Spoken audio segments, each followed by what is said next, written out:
Back with Stephen Moore, senior economic writer for the Wall Street Journal, and Stuart Varney from the Fox Business Network. We're having a conversation about, what gives either of these two guys any kind of feeling that our politicians will turn around from the brink of disaster. I want to pick it back up with you, Stephen, and if you wanted to respond to what, the happy talk we got going here.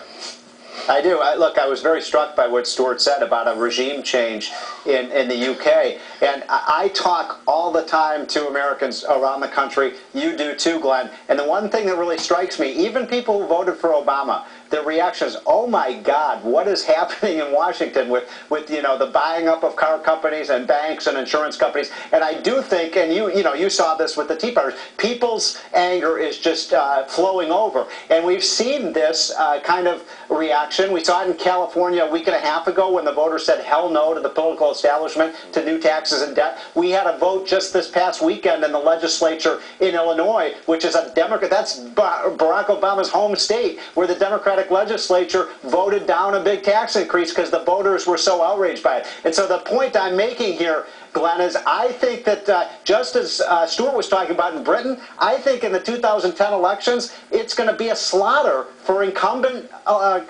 politicians at every level of government because the anger is so strong.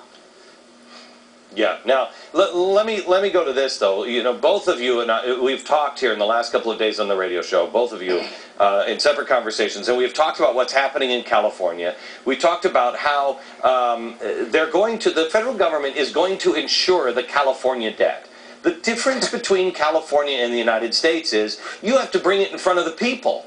Here in the United States, the federal government is not bringing it in front of the people. So they're just going to continue to do what they want to do, and they'll continue to print the money.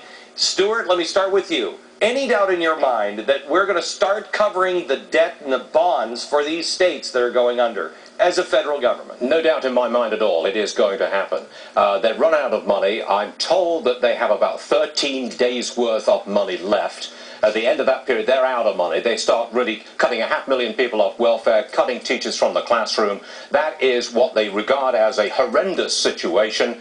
Governor Schwarzenegger will appeal to the Obama administration, and the Obama administration will back up borrowing for California, and then set off a nasty chain reaction, because we're going to have to step in and back up the borrowing of all kinds of states all over the country, which also have deficits. Nasty chain reaction being set up.